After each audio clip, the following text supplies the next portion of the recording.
Well guys, अगर हमें last 20 years में स्पेशली स्मार्टफोन के वर्ल्ड में कोई ऐसा ईयर पिक करना हो जो मोस्ट इनोवेटिव हो, जिसमें सबसे ज्यादा इनोवेशन से हो, आई थिंक 2019 सबको याद होगा। इनकेस आपने नहीं याद किया, नहीं पता, डोंट वरी। आज मैं कोई ऐसा एक सुपर क्रेजी स्टफ दिखाता हूँ जो एकदम माइंड ब्लोइंग है। ऑफ कोर्स उसके नेक्स्ट ईयर कोविड आ गया, बट उसको भूल जाते हैं और अच्छी मेमोरीज पे आते हैं। अब चलो गाइस, थोड़ा इनोवेशन की बात कर लेते हैं। देखो, वैसे उस साल बहुत सारे इनोवेशन हुए थे। मैं आपको कुछ बड़े बड़े बताता हूँ, छोटे मोटे जो आइटरेटिव थे उनकी बात नहीं करेंगे। सबसे बिग इनोवेशन उस साल था जो पहली बार हुआ था। आई थिंक ऐसा नहीं कि आपने कुछ सुना था, सिमिलर हुआ था। सैमसंग के और हुआवे ने first time folding phone launch किया था, जो कि सुपर क्रेजी था। नेक्स्ट बिग इनोवेशन था भाई, वो था पॉपअप कैमरास का। तरह तरह के कैमरा फोन्स आ रहे थे, sliding, rotating, flip, shark fin और पॉपअप भी आ रहा था, मैकेनिकल वाला। After that refresh rate high वाला मेन स्ट्रीम होने लगा था, 90 हर्ट्ज था, लेकिन भाई वो चीज आने लगी थी। उसी साल गाइस पेरिस्कोप लेंस का बूम हो रहा था, ऑप्टिकल लेंस। कुछ ही फोन आते थे जो 3x और 5x ऑफर करते थे, जैसे कि वन प्लस हो गया, हुआवे हो गए, और सैमसंग, एप्पल अभी भी भाई 2x पे चल रहे थे। वो तो फ्लैगशिप फोन में जनरली आ ही नहीं रहे थे सारे क्रेजी स्टफ में। अब देखो, जिस स्मार्टफोन की हम बात कर रहे हैं उस फोन में खास क्या है कि उनमें ऑलमोस्ट सारे इनोवेशन दिए गए थे। ऐसे बहुत ही कम फोन होते हैं जिसमें एक ही चीज आई हो, दो चीजें। इसमें 3-4 चीजें एक साथ एक ही थी। दैट्स व्हाई गाइस, ये फोन सुपर अमेजिंग है।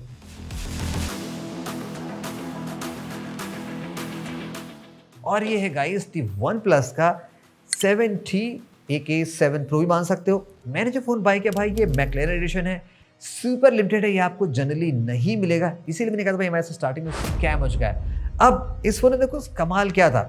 इस फोन के साथ सीन क्या था भाई, इस फोन को एंथुसियास्ट फोन बोला जाता था। वो इसलिए उस टाइम पे वन प्लस की स्टोरी बहुत ही अलग थी। लाइक ज्यादा ब्रांड्स थे नहीं, एप्पल, सैमसंग, हुआवे इंडिया में उतना मेजरली ऑपरेट करती नहीं थी। ऑनर के फोन आते थे जो कि मोस्टली बजट में आते थे, हुआवे के भी बजट आते थे, तो ऑप्शन ज्यादा था नहीं। तो ओनली ब्रांड जो वन प्लस था वो फ्लैगशिप किलर स्ट्रेटजी से स्टार्ट किया था। नेवर सेटल की फिलॉसफी स्टार्ट हुई थी। फ्लैगशिप सीपी दे दो, डिजाइन आप सॉलिड दे दो भाई, बिल मटेरियल अच्छा होना चाहिए, डिस्प्ले अच्छा दे दो, ऐसा नहीं कि टॉप दो, अच्छा दे दो, एक एवरेज कैमरा दे दो, और कुछ इनोवेटिव फीचर्स जो कि इनके पेरेंट कंपनी लाइक ओप्पो से है, यानी कि सुपर फास्ट चार्जिंग दो। आपने स्टार्टिंग वन प्लस के फोन देखे थे, क्या ही क्रेजी फास्ट चार्ज करते थे।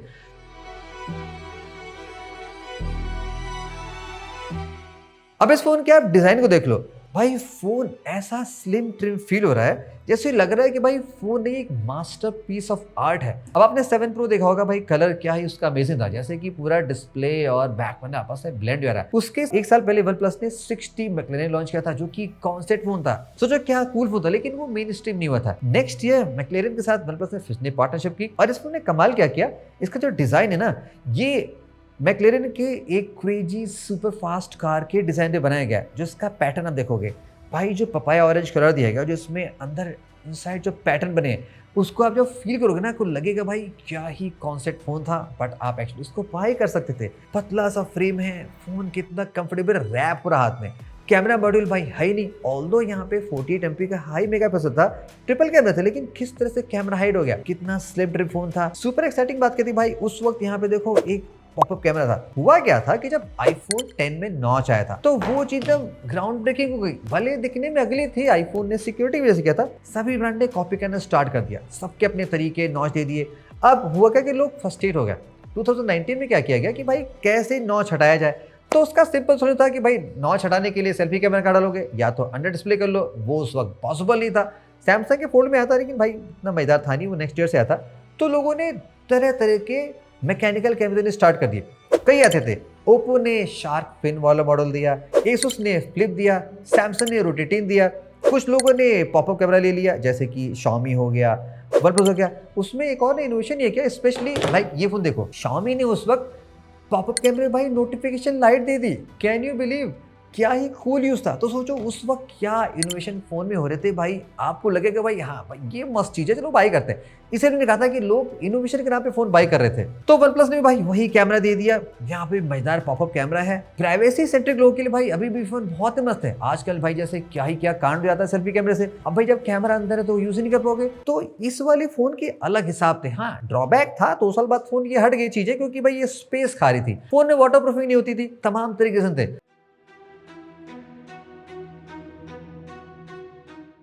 नेक्स्ट क्रेजी इनोवेशन क्या था, 90 हर्ट्ज था, जो कि भाई जनरली उस फोन में था ही नहीं किसी टाइम पे।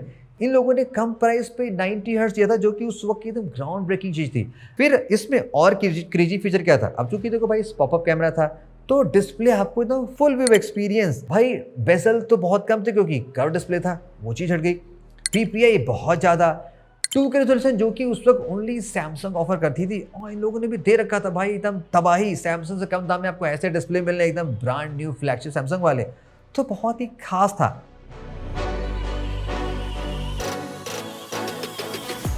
और उसके अलावा देखो सीपीयू में क्या चेंज कर रखा था इन लोगों ने, जैसे कि उस साल 855 आया था, 4G सीपीयू था, उसी साल के अंत में 855 प्लस आया था, दैट्स वाई 70 प्रो आया था। और ये फोन भाई लिटरली आज भी इतना फास्ट परफॉर्म करता है, आप यकीन नहीं करोगे। इस सीपीयू का जो बेंचमार्क है, जो 6-7 साल पहले आया था, आज आप वीवो का 30,000 का फोन उठा लो, उसका बेंचमार्क इसका बेंचमार्क एग्जैक्टली सेम है। तो सोचो ये फोन 7 साल बाद भी आपको 30,000 फोन के बराबर की वैल्यू डिलीवर कर रहा है, किस लेवल की यहाँ पे परफॉर्मेंस होगी। वो तो चलो नंबर्स गोली मारो, जितना हम फोन को यूज करते भाई आज भी देखो क्या ही फास्ट है, फटाफट कैमरा क्लिक हो रहा है, लैग नहीं कर रहा है। उसमें से एक वजह थी भाई इनका सॉफ्टवेयर, जो कि था ऑक्सीनोएस, स्टूपिड फास्ट काम करता था।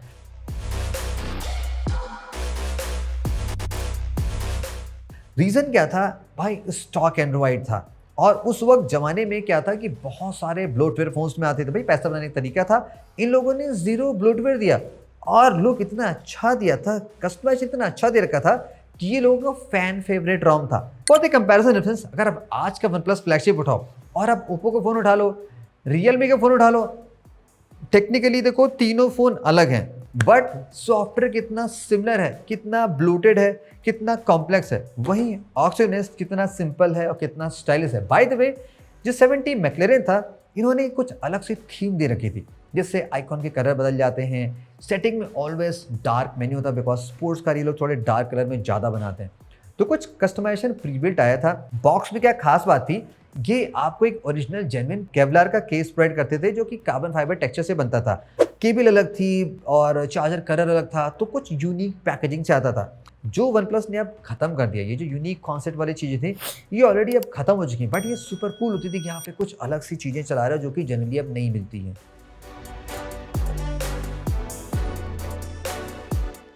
देन इसमें और मजेदार क्या था भाई, कैमरे की कहानी बहुत अच्छी है। उस टाइम पे जैसे मैंने आपको बताया कि एक जूम का ट्रेंड स्टार्ट हुआ था, ओप्पो हुआवे ओनली ब्रांड थे जो 5x का ऑप्टिकल ऑफर करते थे, लेकिन वन प्लस ने भाई 3x दे रखा था, इसलिए कि सैमसंग ने भाई उस वक्त 2x ऑप्टिकल दे रखा था। ये उन्होंने सैमसंग फ्लैगशिप की भाई एकदम गच कर रखी थी, भाई आप 2 देते हम 3 दे देंगे, दैट्स वाई लोग उसको प्रेफर कर रहे थे। और कैमरे क्वालिटी का कंपैरिजन देख लो, मैंने वन प्लस 15 के साथ कुछ सैंपल ले रखे। भाई देखो 7 साल में भाई जनरली देखो फोन उतने अच्छे परफॉर्म नहीं करते हैं। अब वन प्लस कभी भी कैमरे के लिए जाना नहीं गया था, तो क्वालिटी आपको डिफरेंस देख लो, क्या ही मजेदार है। कुछ सेल्फी शॉट देख लो, वैसे मुझे 70 प्रो की सेल्फी ज़्यादा चली गई अपने मतलब 15 से, तो मैंने जस्ट जो कह रहा हूँ, आप खुद कमेंट में बताना कि आपको क्या लगता है भाई, कैमरे में क्या ही सिमिलरिटी थी, क्या ही डिफरेंसेस थी। ऑल्दो बाय द वे मैंने ये भी चीज़ नोटिस की, इनके फ़ोन का जो कैमरा लोट है अभी भी आज के इनके लेटेस्ट 15 से काफ़ी मैच करता है, जैसे कि जो मैक्रो लेने वाला ऑप्शन है, जूमिंग वाला स्टफ है, काफ़ी कुछ मैच करता है। तो ये भाई इन चीज़ें बहुत कमाल था।